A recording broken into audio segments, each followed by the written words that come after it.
बिहार में लगातार हो रही बारिश के कारण कई सारे लोगों को पलायन करना पड़ रहा है। जी हां, पलायन का रुख अपनाना पड़ रहा है क्योंकि बरसात की वजह से बाढ़ की स्थिति बनी हुई है, कटाव की स्थिति बनी है। और राजधानी पटना की बात करें तो राजधानी पटना भी कई सारे इलाके हैं जहां पर जल जमाव हो गया है, बाढ़ की पूरी स्थिति बनी हुई है। गंगा नदी भी उफान पर है जिसकी वजह से लोगों ने पलायन का रुख अपना लिया है। इस खबर में हम आपको विस्तार से बताते हैं कि आखिर वो कौन से इलाके हैं जहां से लोग पलायन कर रहे हैं और किस तरफ जा रहे हैं। नमस्कार, न्यूज़ फॉर नेशन देख रहे हैं आप और मैं हूं सानिया आपके साथ। देखिए, बिहार में लगातार हो रही बारिश के कारण लोग काफी ज्यादा आहत हैं। किसानों की बात करें तो किसान भी काफी ज्यादा बढ़ती बारिश की वजह से परेशान है। फसल जो है बर्बाद होते जा रहा है, लोगों में चिंता बनी हुई है और कई सारे लोगों को पलायन का रुख अपनाना पड़ रहा है। कोसी नदी, गंगा नदी और पुनपुन नदी जैसी कई सारी नदियां जो हैं अभी उफान पर हैं। लगातार पानी की गति बढ़ती जा रही है और नदी का जो लेवल है पानी का वो भी बढ़ते जा रहा है। जल स्तर जो है लगातार बढ़ रहा है, जल जमाव हो गए हैं कई सारे इलाकों में। राजधानी पटना में भी कई सारे इलाकों में जमाव हो चुके हैं, जल जमाव, जिसकी वजह से लोग जो है पलायन का रुख अपना रहे हैं, अलग अलग इलाकों में जाने की कोशिश कर रहे हैं। नाव का सहारा लेना पड़ रहा है गली शहरों में, जिस तरीके से पानी का जल जमाव पड़ा हुआ है, जिसकी वजह से लोग नाव का इस्तेमाल कर रहे हैं और नाव के थ्रू ही दूसरी जगह पे जा रहे हैं, पलायन कर रहे हैं। चलिए इस खबर में आपको विस्तार से बताते हैं कि आखिर कहां कहां वो जा रहे हैं। गंगा के जलस्तर में लगातार हो रही वृद्धि से पटना जिले के 5 प्रखंडों में बाढ़ की स्थिति बन गई है।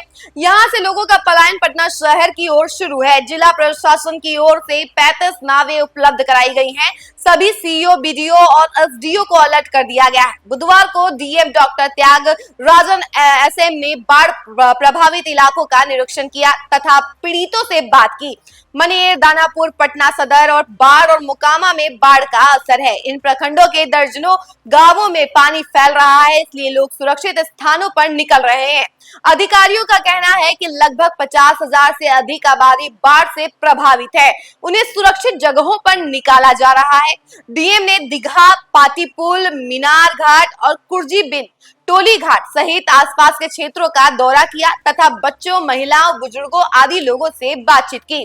डीएम ने कहा कि कुछ पंचायतों के निचले हिस्से में नदी का पानी आया है, कहीं कहीं गंगा का पानी सड़क के किनारे आ गया है।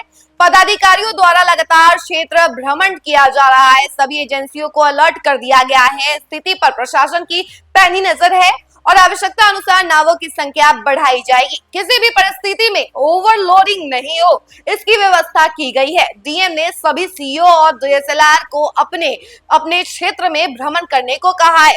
वहीं आपको बता दें कि गंगा का जलस्तर प्रत्येक घंटे में 1 सेंटीमीटर से अधिक बढ़ रहा है। 24 घंटे में गंगा का जलस्तर 30 सेंटीमीटर बढ़ा है।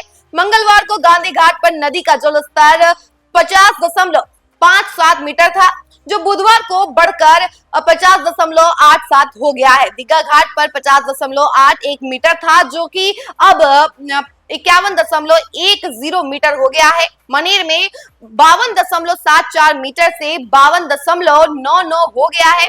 वहीं हाथीदह की बात करें तो 42.48 मीटर से अब 42.74 मीटर हो गया है और इसी वजह से कई सारे इलाकों में बाढ़ की स्थिति बनी हुई है। पटना में भी बाढ़ राहत कार्य के लिए जिला प्रशासन की ओर से 11 कोषांग गठित किए गए हैं। बाढ़ राहत सामग्री जरूरतमंदों को तुरंत मिले, इसके लिए अधिकारियों को जिम्मेदारी सौंपी गई है और टीमें बनाई गई हैं।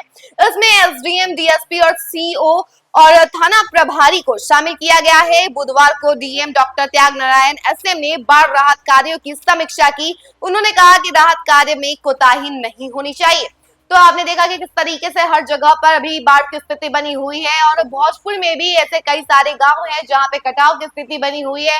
कई सारे इलाके तो जलमग्न हो चुके हैं, यानी कि कई सारे इलाकों का अब अगर बिहार के मैप की बात करें तो उसमें पता ही नहीं चलेगा, क्योंकि वो सब जो है अब गंगा के साथ ही बह चुकी हैं और कई सारे गांव का पता नहीं चलने वाला है क्योंकि सभी विलुप्त हो चुकी हैं। और खास करके भोजपुर के कई सारे ऐसे गांव हैं जहां पे कटाव की स्थिति बनी हुई है और वो सारे गांव जो है विलुप्त हो चुके हैं। इस खबर में फिलहाल के लिए इतना ही। ऐसे ही तमाम खबरों के लिए जुड़े रहे हमारे साथ और देखते रहे न्यूज़ फॉर नेशन। धन्यवाद।